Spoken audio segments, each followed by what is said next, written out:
If you're on YouTube right now, please subscribe to the channel so you don't miss any future episodes. And drop a like and a comment. Thank you. So today we're here with Miss Wendy Driedger. I nailed it. Good for me. We're here to talk about a ministry that you are co-director of with North Monroe Baptist Church. Mm-hmm. Can you tell us what you do for North Monroe? Yeah, so I am now the director of local missions and our hospitality team. And Project 2.5 is like an extension of that. So awesome. So give us a little bit of your background. So you're not originally from Louisiana, are you? No. I grew up in the Texas Panhandle, about 45 minutes outside of Amarillo, in a small town called Borger.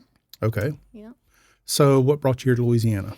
So we moved here in 2009. My husband, he works for Kinder Morgan, and so we transferred for his job, and kind of brought us over here, and we were out by ourselves, no family or anything. So how did y'all get connected with North Monroe Baptist? It was a process. My husband has a Catholic background. I grew up in a Baptist church, and when we moved out here, it really kind of made us make our faith our own. We were kind of away from family and influences, and tried several churches. And when we walked into North Monroe, it just kind of felt like home. We had several people that just reached out and loved on us, and been there ever since. So talk to me about what led you to go to work for them, and then it looks like that you're heavy on the mission side. Yeah. Tell us a little bit about that. Yeah, so I think I was their number one volunteer. Like, I helped out in nursery. Isn't that how it normally happens?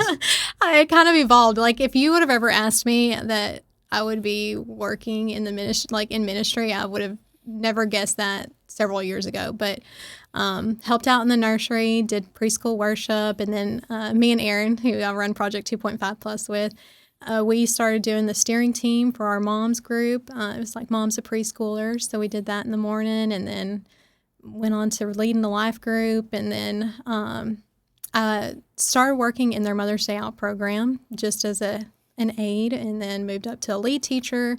And then from that, turned into the director of the program, did that for about 5 years. And then I went to work at Lumen, and then came back to the church to be a secretary, and then moved to North America Missions, and then it turned to local missions and hospitality. So I've had a little bit of experience all throughout the church. So it sounds like you are a asset to them, that they want to keep you embedded any way they can.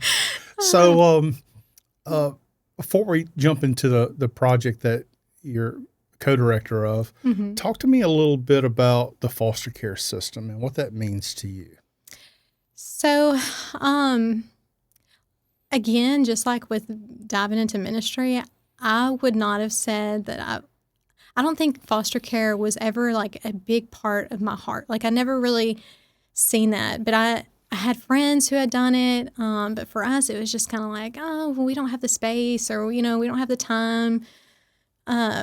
But Erin, my best friend, we do everything together, and she had just adopted internationally, and she was just like, man, it's been on my heart to really, do something for the foster community, to take, maybe start a foster closet, do something like that. And I was just like, well, hey, I'll help you however I can help. And then for us, I started this ministry with her, and I started seeing these kids come in, and all of these excuses of why I thought that this wasn't for me, they just started to not make sense anymore. Right. And, I seen these families who were willing to say yes. And, sometimes I had more resources than them. And it's just like all these things that I was keeping myself from being able to enter into that. It wasn't important anymore. And I was just like, I was like, I really feel like we need to do this. There was also a part in my life where my niece came and stayed with us for a short time. And it was her 8th grade year, and I remember it just being like something that was really hard for her, being away from her mom and her sister. And we were kind of that open. We were open to letting her stay with us, and then everything got kind of better towards the end of the year, and then she moved back home. And I remember just that fear of, what's going to happen to her. She doesn't have this support there, Right. the good influences there. And, is she going to fall into all of the statistics that are stacked up against her, like teen pregnancy or drugs or alcohol? And, but I had to like completely like surrender that to the Lord and just be like, God, I know that she's yours and that you're going to take care of her. And, it was really neat because she went home, ended up making good friend groups, and graduated 4th in her class, like super solid. And then she came and decided to come to ULM here. And her freshman year, she's like, I'm going to give my testimony at church. I really want you guys to be there. And I came, and she said something that kind of really pricked my heart too, because she was like, if I had not come to Louisiana my 8th grade year, like, I don't know, like I met Jesus that year. Wow. And it really started my relationship with him. And for me and my husband, it was just like, these kids, they come in and out of your home. And you don't really know what kind of influence that you're going to have on their lives. But for us, it was just like, even if this child doesn't stay in our home forever, like that might be the time that they get to meet Jesus, and we can open that door for them and be an extension of him during that time. And so it was just like, for us, it was never like a mission, or it wasn't really we want to grow our family, we want to have more kids. It was more like, this is our mission field, and to be a light in this dark time in a kid's life, and even to be an extension of Jesus to this family, because it's not just taking in a child, you're intertwining your family and their family together. That's correct. And I didn't understand when I got involved in, the overall foster care system, looking at the inner workings of it. There is a lot of interaction, even from a foster parent, that you're going to have with a birth parent potentially. Mm-hmm. Not every foster parent is looking to adopt that child. Mm-hmm. They just want to be there and meet that need at that time when that need is most needed. So from that moment that you guys, it kind of set you on this path, did you start the process? How long from that time that your niece had, just put this out there to you guys, did you guys start really considering being foster parents? So I will say, it was, like I said, she was in 8th grade when she stayed with us, and it wasn't until she was a freshman in college that it was really like, okay, like we need to do this, not just for her family, but we need to do this for somebody in our community. And it was about that year. So I don't know how many years that makes it, but that we really started becoming serious about it and started asking questions and got involved in the, did an orientation class. Right. And then from there you have to do, it's about 8 weeks worth of classes, I think, the journey home, where you learn it's like a training to become a foster parent.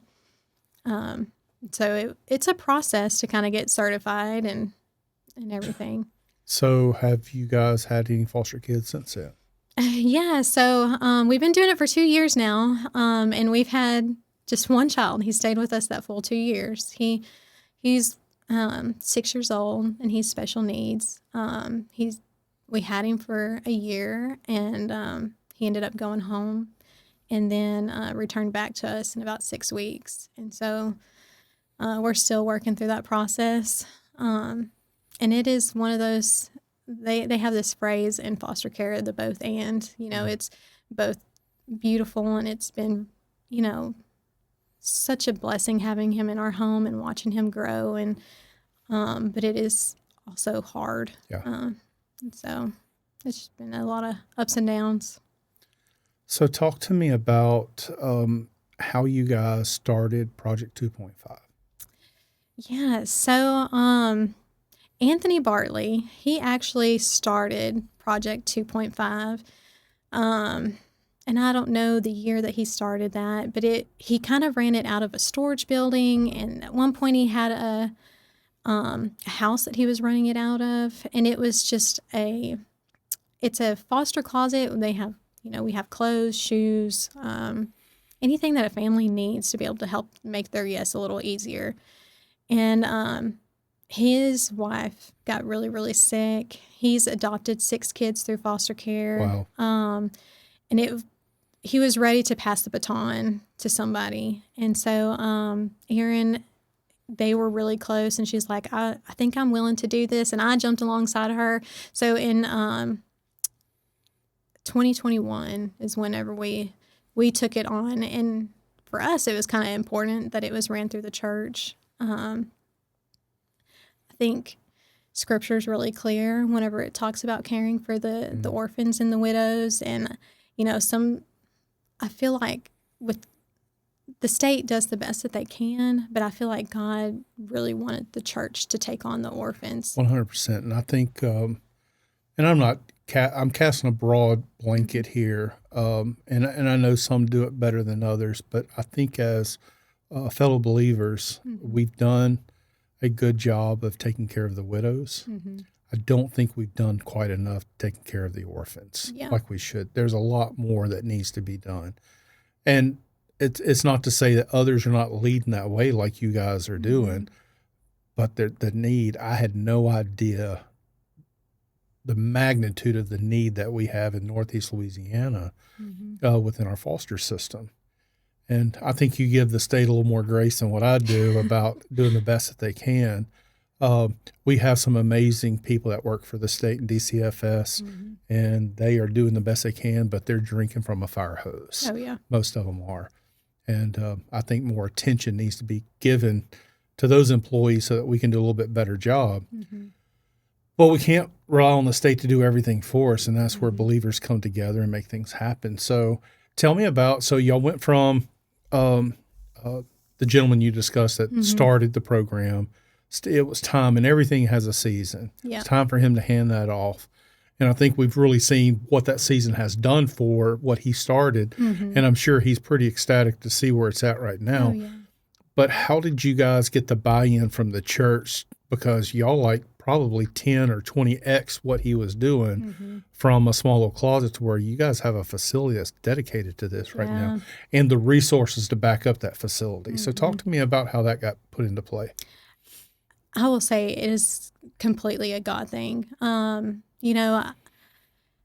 Whenever we started with the church, we met with leadership. We told them, what was on our heart, the mission behind it. And it was this small little room that used to hold chairs, and it had a room behind it that used to be an old office workspace. And we're just like, yeah, we'll make this space work. Whatever we can take, we'll do this. And we went in and we painted it these beautiful colors and made this, mural. We were going to make it. We were going to make it special for these kids, that when they walked in, that they could just feel that love. And I think the church seen the need. Within the first year, I think we helped 100 kids, and then the next year it was up to 300 kids, and it was just people in and out. And so the need was definitely there, and the church seen that. And we kept growing and growing, and Pastor Bill was just like, we got to create more space for this ministry, because we're running out of room. And I had totes and totes packed up into that room and ended up taking another part of a room. And so it kept growing. And there were several different options that we had talked about. At one point they were talking about maybe trying to build a warehouse out in the parking lot, but then on Sunday mornings we have issues with parking. Right. So that was going to take up space with our parking issue. And I told him, I was like, well, do you know, the original North Monroe Baptist Church is for sale. I was like, I don't know how much they want for it, but it would be so neat to be back in that building where we started. And that's what that building was? Yeah. I had no idea.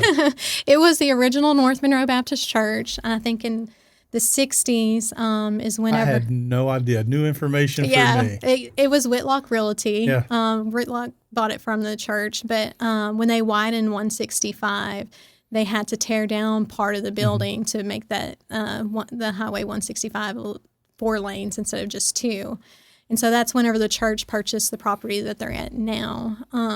And so Pastor Bill was just like, I don't know how much it's going to cost. He's like, I don't know. I'm going to make some phone calls and just see. And it was within a few months, the church. They brought it to the church and asked them, like, is this something, they have to do a church vote? And the church was unanimous. Like, they wanted to support this ministry. And then within like weeks, we had over $300,000 donated to go towards it, where like we could completely pay off the building and then renovate it, because it was an older building. And I never would have dreamed that big, and it's just like God, he does abundantly more than we could even think or we could even ask or imagine.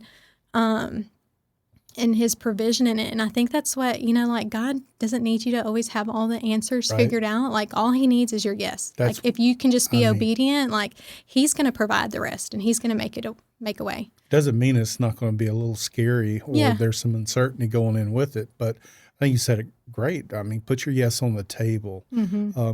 Our God is way bigger than what our imagination can ever think through. So Absolutely. when you guys are, well, before I get into that, paint a picture. I've heard for many years ago, you hear, things or myths about how things operate. And I've heard growing up that, there's people, they just want to make money off foster kids, get a whole bunch of men, they're going to get rich doing that. But that's not the case, is it? No. I feel like it cost the host family, the foster family, not only time, but probably resources to do it the right way. So when that kid, when the state calls and says, hey, I know you're certified, I have a placement for you, and this call could be at 10 o'clock at night. Mm-hmm. You receive that kid. What do you get with the kid at that point? Yeah. Paint that picture for us. It's kind of funny because our story, when we got our first call, they had told me it was just going to be a weekend placement. There was a family member who was interested. They were working on background checks and everything. They just needed a short time placement until he could be moved with his aunt. And then all that fell through. And they're, so then I have this kid, and sweet as can be, but he's got a lot of medical issues, a lot of just a lot of needs that needed to be figured out. And I remember being very overwhelmed at the beginning. And so, like, if someone's doing this for money, I think there's easier ways to make money than. Agree. But we had to get his autism diagnosis, and then he was doing therapy every single day, speech and OT once a week. And I remember thinking, like, Lord, I don't know if I can do this. This is like a lot more than what I thought I was signing up for. And I would type out a text message to our caseworker and be like, I really think that maybe, someone who stayed at home full time would be a better fit. Like, it's really hard because I'm having to take off work all the time and having to go back and forth for my job. And then I would take a deep breath and I'd pray about it. And I'm like, Lord, I can say yes for one more day. And then the next day, like, when it would get hard, I would pray about it. And I'm like, I can say yes for one more day, until finally, like, all those obstacles that kept coming up, like, they were no longer relevant, or like, it was just, I can do this. And I think sometimes we have that fear of just like, can I actually take this on? Is this, more? But I think that's how the enemy tries to attack us. Sure. We're not equipped to do this. And time and time again, like, I just seen God, like, make a way. Right. And so here we are 2 years into it, and we still have him. And well, let's talk even on its basic level. When they show up at your house, they're not bringing a bed, a car seat most of the time, clothes, food, diapers, all the supplies. It's just, here's your baby, go figure it out, right? And a lot of times, like, you do receive a stipend when you sign up to be a foster parent, but a lot of times that doesn't even start. You don't start seeing that until about a month, 2 months in, before you actually start receiving funding from the state. And then they give you $300 when you get a new placement to try to provide everything that this child needs. And that's supposed to cover, like, clothes, shoes, if they need school supplies. If it is an infant, like, now you need a high chair, you need a crib, you need a stroller. $300 doesn't last long, Yeah, does it? $300 does not go far whenever you're taking in a whole nother person into your family and trying to provide everything that they need. So that's kind of where we step along, is we help make that yes a little easier, because we can help bring in the stroller, we can provide a high chair, we can a pack and play, or clothes or shoes to kind of help supplement. And the other uncertainty, whenever you do say yes, you don't know if you're going to have that child for 6 weeks or if you're going to have that child for 2 years. Right. And so you hate to make this large investment and then the child ends up getting moved in like 6 weeks to go with a family member. And so it's just kind of nice to have a foster closet available so that they can kind of help. So I think you might be downplaying a little bit. You are just not a foster closet. No. You're a foster resource. And it's from talking to a few other people that really help shine this bright light on you guys, is that it sometimes can be very scary entering as a foster parent and dealing with behavior issues or dealing with biological family members that you're having to go to visits with and may be uncomfortable. You guys are a place where people can relate and talk to and ask questions. When y'all are working with a foster parent, it's not, here's your stuff, see you when you need something else. It's, how can we serve you? That's the impression that I'm getting from our community. Yes. Yeah. And so that's what's really important to us, is that whenever we run off appointments, and whenever they come in, we set aside that time, and we do get to talk. We get to dive in on what's going on with their case, where y'all at with that. But every appointment, we always ended in prayer. And I think whenever we started this, we both noticed, like, we're providing tangible needs, but a lot of these families, like, they need that emotional support too, because it's easy. Like, if you can get past the hurdle of saying yes, a lot of times you do reach this burnout of just, you're tired and exhausted. And so we realized, like, if we can help with that emotional side of things, we can help keep these families to where they continue to say yes. And so we started a support group that we meet monthly, and it's a great time where we can just build community with each other. It's nice because you can provide respite for each other. If there is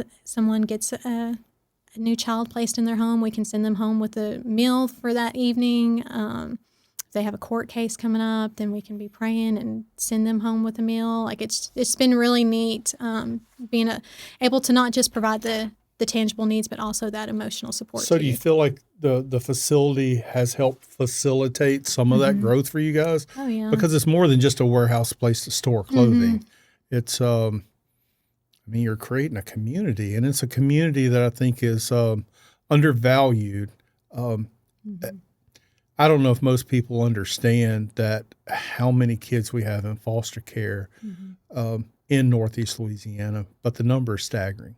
And when you talk to DCFS, they'll tell you, or some will tell you, that there's probably more kids that need to be in foster care, but they just have no place to place them. So these kids are still in this uncomfortable environment that may or may not be the best place for them, but there's no place to put them in a lot of cases. And so I'm a part of, it's called the Community Collaborative, where they invite the community to come in. We usually meet once a month at First West, and they give us numbers each week. And the last numbers I seen, it was like 432 kids in the Monroe region, which contains several parishes. And I think there was like 160 families maybe. But just in the Monroe region in our city, there's 360 kids, and I think it was 60 families. And I know whenever I did the math, that means each of those families needs to take at least 5 kids to take all of the kids. And that's not realistic. Like, I only have one. And so I asked them, I was like, what happens whenever you don't have foster homes that will take them? And so what they told me is that they'll beg families and just say, hey, can you just take them short time, just for a couple of weeks? Yeah. And so they'll take a placement, or, a child for 2 weeks, and then they have to find another place that will take them, and they'll beg them, can you take them for 2 weeks? And so this kid ends up getting bounced from home to home to home, which is not that's just adding more trauma to Oh, that 100%. child. They've already been through something completely terrible, and now they have no stability and no security. And I think that, and I've heard before that, there's foster parents that have kind of gotten burned out, and so they're not taking new cases. But when I hear about the involvement within the community, the ministry that you guys have, it is a breath of fresh air knowing that there's someone that is out there that has a resource that understands what you're going through. Oh, yeah. And they understand how great the need is. And just being able to have somebody that can understand the pain you're going through, there's some comfort in that. Yeah. So when we look at the organization, the program you guys have, how can the community get involved to help support you guys?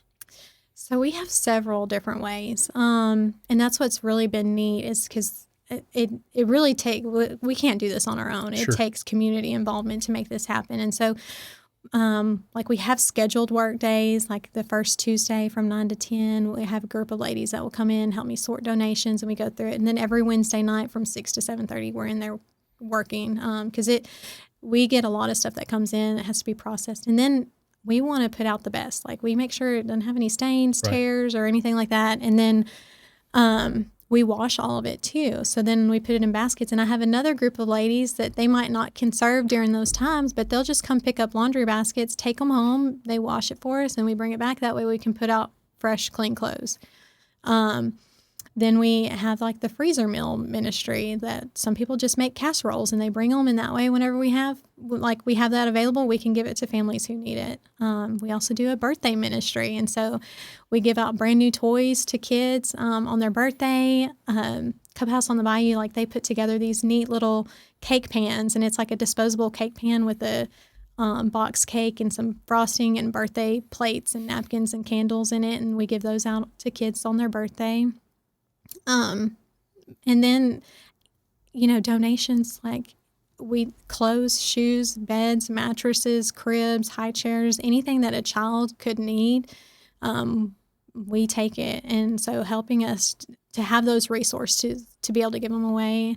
And then just monetary donations are nice because a lot of beds don't really get donated to us. And so when we can buy a brand new mattress and give that to a child, or socks and underwear, and we buy those brand new because we don't want to give out used socks and underwear, diapers. We go through them like crazy. And so, but it's really been neat because like we've had businesses do a drive for us, collect socks and underwear, or we have groups that will come in and they schedule a serve day. And so we might just have like a whole group come in, like from a church or a youth group, and we'll do a big serve day and go through all the stuff. You mentioned the community collaborative where y'all meet at First West. So I'm a member at First West, and we have a lady there that has done some amazing things within the foster care system to champion for change and other various things. But I also get the impression that we have a collaborative of the faith community working together, so we're not overly duplicating what someone is doing extremely well. Yeah. Can you talk to us a little bit about that? Yeah. So that's why it is nice because whenever we all work together, like we can do more. Absolutely. So we have we can provide that foster closet, but then, First West, they have a support group over there, and they can also help with the thrift store. And they're doing a lot of different things, but everybody can do something. Like we may not be all called to do the same thing, Right. but we can all do something. And so like not everybody's going to be called to be a foster parent, and they can't actually take a child into their home, but they can help support a family in need. And maybe it's not even helping with the foster care thing, but helping families in crisis, Sure. and stepping alongside those families so that we can avoid these kids going into foster care. But there's a part for everybody to play. No, I think that's great. Now, part of this, looking ahead for you guys, do you see anything new that y'all are trying to strive to create, or are you just trying to build what you currently have? So we are actually working towards a parenting class that we're hoping to start. I'm hoping that it will launch in April. And this is to really help support biological families. So the families who are in crisis, who their kids have been removed from the home, whenever a child goes into the state makes the family have to do a case plan. And on that case plan is usually a parenting class that they have to complete. And so as the church, we can do so much more than what the state can do for these families. And so we are trying to be able to do that parenting class that is gospel-centered, that we can kind of really shine a light on what God intended for the family, and what a Christ-centered family looks like. And what's neat about what we can do is we can pair them with mentors, husbands and wives, that can really walk alongside them. Because for a family that is going through that, a lot of times they don't have a whole lot of support. Like they think DCFS is against me, the foster families are trying to take my kids. And a lot of times, like, what I see is a lot of these are just young kids themselves who are 17, 18, don't have a support system, don't really know what they're supposed to do. And so having an older, wiser couple that can kind of walk alongside them and help them get on that path to where they can provide a safe and healthy family for their kids is so huge, and would be such a big win for our community, so that these kids can be with the family unit. Completely agree. And that's, number one, it's amazing that you guys are doing it. Before we started this, I mentioned to you that my wife and I were CASA advocates. So we get to kind of see a lot of different sides of the foster care system. And it's something that I took for granted before really understanding how our foster care system worked.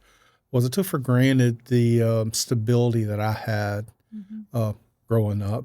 I had a stable family life. I've got, a friend group. I've got work colleagues and people that believe in me, people that a support system to where if something was to happen, I can go ask for help. And that help could only be, hey, help me determine, should I do this or should I do this? What's a wiser decision? And I've realized at that point, I take a lot of that for granted because you have these single moms, or you can have a married couple or a couple that's dating that have a kid, but they don't even know what a support system is supposed to look like. They don't know the things that you and I would look at as being, well, that's just common sense. You ought to know that. Common sense gets thrown out the window because if you don't know what you don't know. And seeing the desperation of these parents, that if somebody would just believe in them, just tell them that it's going to be okay and I'm going to walk through this with you, I think we could change a lot of lives, because it's that desperation they get to, like the world is against me. What's the point? Everybody is against me and I can't do no right. When the reality of it is, if we just had somebody that believed in them, it would give them the hope. And the hope is what's going to carry them to that next stage. And knowing that you guys are creating a Christ-centered program that's going to be able to walk through them, I think that's even bigger than the closet you guys have created. Yeah, I'm really excited about it because, like you said, whenever someone has their children taken from them, there's so much shame and guilt that comes alongside that. And, whenever we had our first family team meeting, that we got to hear all of the things that mom had to complete in order to get her kids back, I remember thinking, if I was in her shoes, I would be so overwhelmed with that list, because it's not just a parenting class, it's mental health, it's domestic abuse, and then they want her to have a full-time job, and they want her to have her house completely furnished, and they want, all of these things. You got to go to these drug tests or whatever the case may be. Yes, and I'm like, how can she have a job and get to all of these counselings and do all of this? It just seems so defeating, and I think that's what so many of the parents, they feel like it's unattainable to get there, and to have someone be just a cheerleader and say, you can do this. I promise you, one step at a time, don't give up. You can do this. I feel will be so huge for that mom. So has this program officially gotten off the ground? Do y'all have people already in it? Yeah, we are actually recruiting volunteers right now because we need more mentors.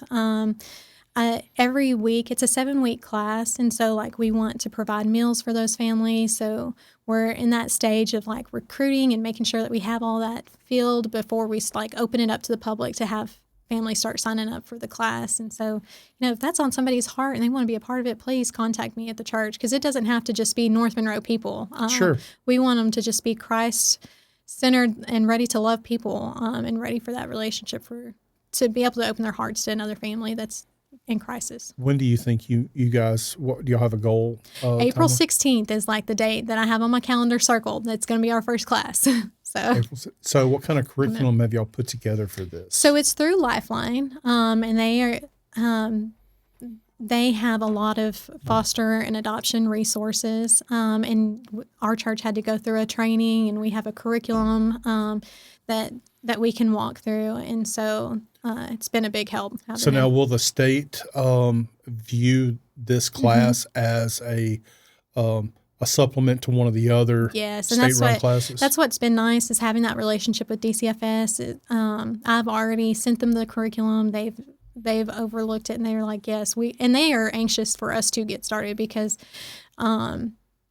there's very few classes that they can send people to, and so they are needing something like this. And my hope, we're launching the first one April 16th, but I think it would be amazing. I know in Texas this is a really big thing, and so they have multiple churches that do this program. And so like this 6 weeks, maybe North Monroe is doing it, and then the next 6 weeks First West is doing it, and the next 6 weeks maybe somebody else is doing it. That way there's always a gospel-centered parenting class happening that these families can get plugged into. That is my long-term goal, is that we can all work together to try to always make sure that there's a class available for someone to jump into.